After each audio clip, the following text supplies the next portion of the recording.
Future trading involves risk and is not suitable for all investors. Content provided in this segment is meant for educational purposes and is not a solicitation to buy or sell commodities. Hello and welcome to another edition of the Grain Feed, brought to you by EverAg. This is your weekly news feed for all things grain and all things feed. Each week we bring you updates on the markets with unique perspectives from an amazing team of analysts with the intention of helping dairy and livestock producers manage the risk. I'm your host, Jim Matthews, reporting from the Chicago home office on Thanksgiving week. I can't believe it's Thanksgiving week. That is absolutely wild. It's also the last week for trading December grain and feed futures before we head into the delivery period. So please keep that in mind out there for folks who have futures positions on for D's 25. Just a little public service announcement to maybe go ahead and get out of those before we enter the delivery period this week.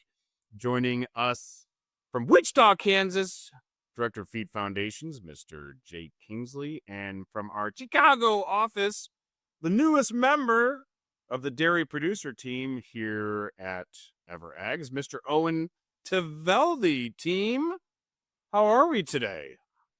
Doing pretty well this morning, Jim. Doing great. Yeah, Owen, we're feeling good?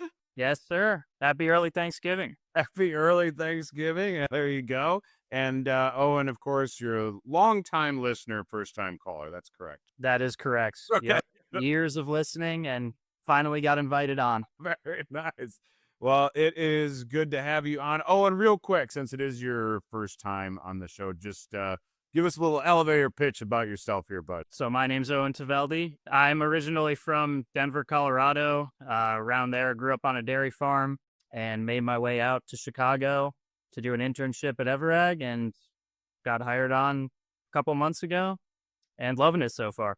Working on the dairy markets and also cattle, beef on dairy side as well. That's right. Good deal. Yeah. So, Owen, so not only are you the newest member of the dairy producer team, but yes, you noted you're working with our beef on dairy squad here at EverAg. And so we're anxious to hear some of your thoughts today on what's happening in these wild little cattle markets. But first, Michael, if you would please kindly timestamp the broadcast. It is Tuesday morning. We shifted things around a little bit this week because of the Thanksgiving holiday. So we're going to record Tuesday morning about 11:15-ish. Let's say Chicago time. At the moment of recording, the grain and feed markets, at least, we're going to call them steady higher, because we do keep pulling December corn futures down lower. We've tested 422.5 this morning. It's currently unchanged as we record, but as I noted at the top of the show, we need to turn our attention to March. We're looking at March futures here moving forward. We're up about 2 cents or so, just under 439 for that March contract. March Chicago wheat up 5 cents, just under 540. We have Jan beans are up 2 1/4 at 11.25.5. Jan meal, that stubborn little byproduct, is up 230 at 320.60. And good old bean oil, we're just going to call her unchanged at the moment. We have the nearby contracts just up really 3 or 4 points, whereas the deferreds are down roughly the same. So we're going to call that contract unchanged here as we trade. As we move into Thanksgiving week here and then ultimately December, which is just wild. The next time we record, Jake, we'll be in December. And we're going to have a frigid little week here in Chicago as we give thanks here on Thursday and into the weekend. It's really going to hit that first winter. Maybe, Owen, your first real taste of Chicago winter here as we get that 20 degrees, get those wind chills down, maybe into some single digits, start testing the fortitude of whatever was created in the Rocky Mountains during your childhood. I don't know where I'm going with that. I just think it's going to be cold, and we'll see what happens. But as we move into that time frame, I think what's been super wild lately is watching these livestock markets. We're watching these cattle markets had a wild day yesterday on Monday. Remember, we are recording on Tuesday here, but we appear to be back up a little bit today as we record. So, Owen, what is happening in these livestock markets? What's the beef, if you will? Yeah, wild is definitely the word, Jim. I think we're about 20% off of the highs in futures in the last 3 weeks, ever since that Argentina beef deal that came out from a President Trump tweet. And that rhetoric from the administration has continued throughout then until now. Specifically this week, what the big story is Tyson closing one of their biggest beef processing plants in Lexington, Nebraska. This is a plant that processes about 5,000 head a day. So one of the bigger in the country. And that's an announcement that has been feared by many cattle producers for months now. Packers have been losing quite a bit of money, and this is their response to that. So you see, yesterday shocked the market, obviously, and there continues to be discussion around what that's going to look like in the future. Just on a pure fundamentals standpoint, though, there's one less bid for live cattle in the marketplace. So you've seen the market react in that way. Yeah, certainly, and it's a really interesting story, Owen, because like you said, the producers have certainly been concerned over an announcement such as this, and then you saw the markets yesterday, really locked limit down here at the exchange. I don't think they traded a tick in either direction yesterday. Truly opened and stayed locked limit down but then a nice little, a slight recovery today, as we are in a shortened and presumably lighter volume week as we trade the next session or two. A really interesting headline because for the average consumer, I'm not sure this is a major game changer, right? It's more of the supply chain itself, because at the end of the day, as demand has not slowed, we're still seeing high retail prices, but things then have to shift across the supply chain. So that's going to be interesting.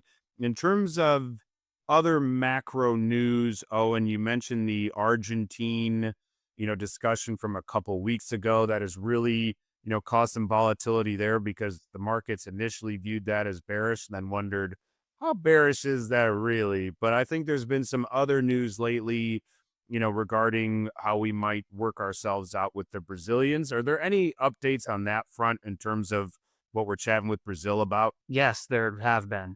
And last week, President Trump came out and said that they are getting rid of, I believe the word is exclusion, a tariff exclusion for Brazilian beef from these tariffs that came on earlier this year. And you saw the market react to that as well. That's kind of been the theme, as we get one big limit down day and then the market sits there and wonders, how big of a deal is this really? And you get a little bit of a retracement there. But the Brazilian beef thing is a big deal. That's a big story. We import a ton of beef from Brazil when we have a shortage, typically, and that's where we are right now. And if we were to see more Brazilian beef come into the U.S., that is a real solution, unlike the Argentine deal, that could deliver a lower beef price to consumers. Another thing that is being watched closely is the Mexican border, which is still closed to feeder cattle imports as of today. There's been a lot of discussion around that, if potentially that will be opened. There's screwworm concerns, and I don't think any of us are doctors on this broadcast, so we can't say when that will be open or when it's safe, but there's definitely a continued discussion around that. Yeah, no one is a doctor. Jake has been known to be referred to as the Professor Kingsley, but there's no medical degree there. I'm not even sure if there's really anything to call yourself a doctor, Jake, and maybe it's something even just I made up for you, really. So just something to think about as we move forward with that honorary doctorate that you never received.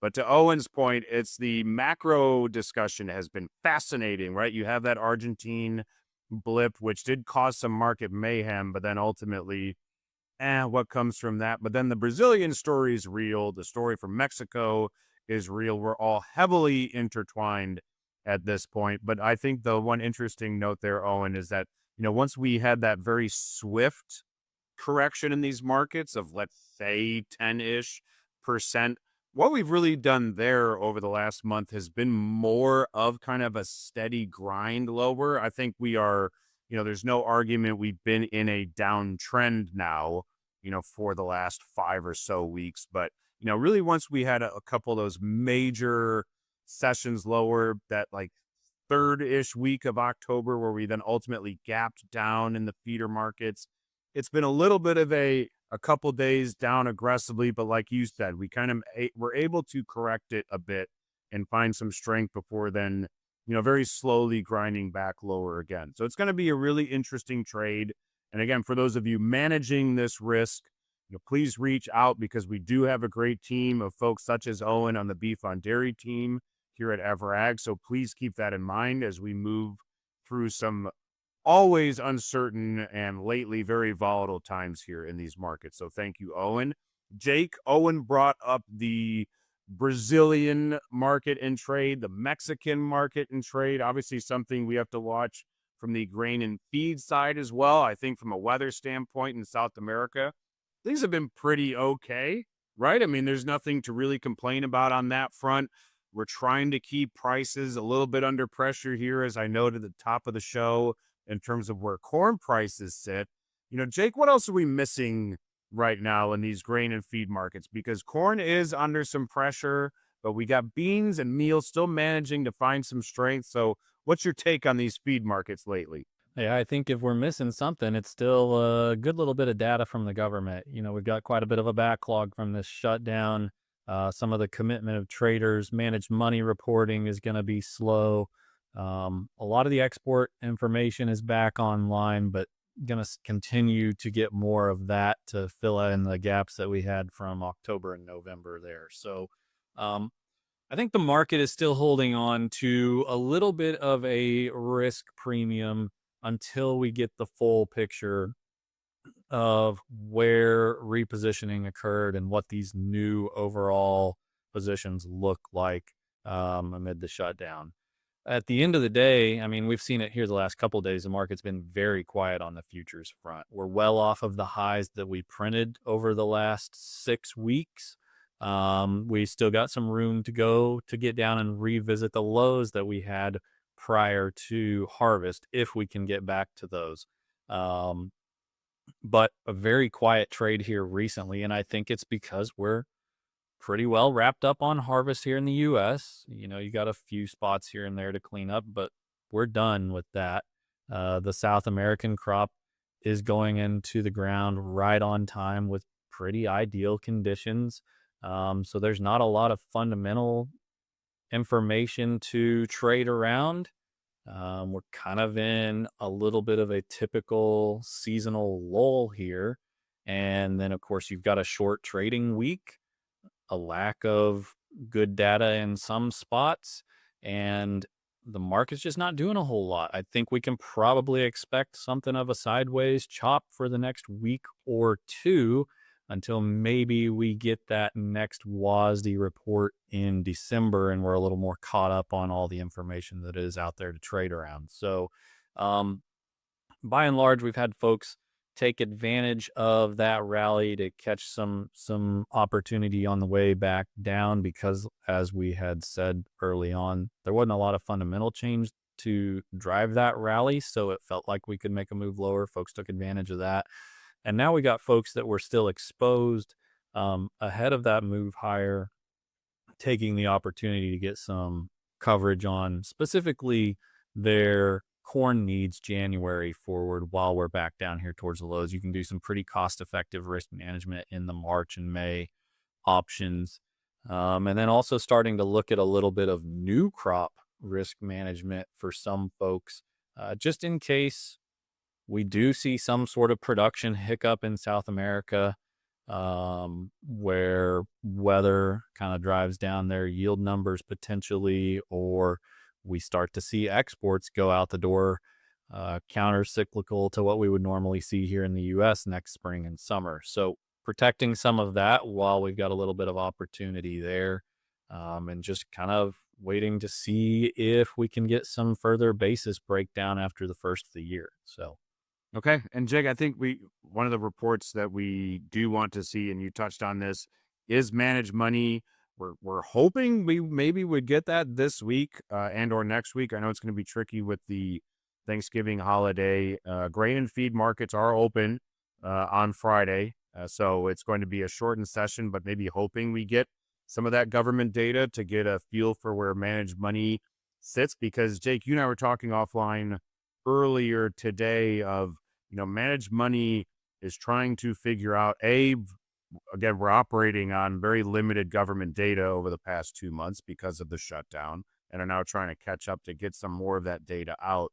But there's a couple other anxiety premiums, right? There's the Chinese agreement supposedly to buy a certain amount of soybeans during a certain time frame, whatever that might look like. There was even more chatter on that subject yesterday afternoon. It sounded like, Chinese leadership and American leadership spoke again yesterday or last night over some items. Trade was brought up. Apparently, soybeans are a part of that discussion. So managed money's trying to figure out what to do with that. I think there's also the conversation surrounding the Black Sea. There's been a lot of chatter on a potential peace deal, and we don't want to speak too soon and suggest that there would be one, because it's been, a very unfortunate nearly 4 years now of, conflict in that region. But let's just say we were to find some sort of settlement or agreement. That's a very significant production and export area of the world when it comes to grain and wheat, but also protein products such as sun meal impacting our protein markets globally. So it's going to be really interesting to see how, funds and managed money ultimately want to work around some of that anxiety and see what we do with it. So it'll be a really interesting stretch. Gentlemen, before we go, Jake, I hit you and Katie Burgess last week on your favorite Thanksgiving grub. Owen Taveldi, favorite Thanksgiving food. What are you looking forward to on the table here this week? I have a hot take. I am a ham guy over turkey. That is a hot take. You're a ham guy over turkey. And you know what? I think that's fair. I would assume that the Pilgrims would have loved to have had some pork, right? When they sat down and gave thanks with the Native Americans. I'm sure some pork would have been great. So that's what you're rocking with. We're rocking with ham. There's no turkey for you. I believe there will be turkey on the table. I'm not sure if I will be gravitating towards that or the ham. Probably the ham. Okay, very nice. Jake, I guess I didn't even ask you last week.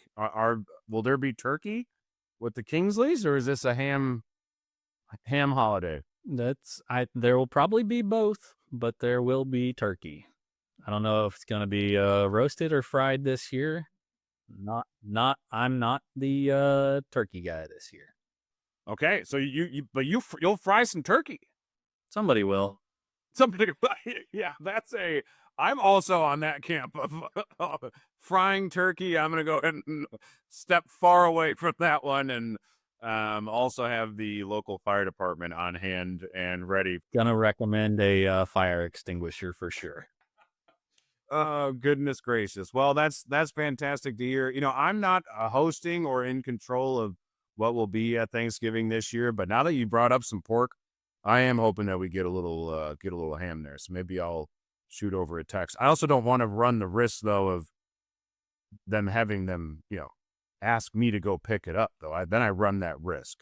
So maybe I should just kind of lie low, and I'll take what I get when I show up. So always have to be strategizing here at Everag, and I'd like to say that's what we do best. So if you're interested in strategies and managing risk, please reach out to the team. In the meantime, we'd like to thank Michael and the Everag Insights crew for their support on the show. Thank you, the viewers, for watching the Grain Feed. Contact information is on the screen. We greatly appreciate your feedback. That's all for today. Happy Thanksgiving from the Grain Feed.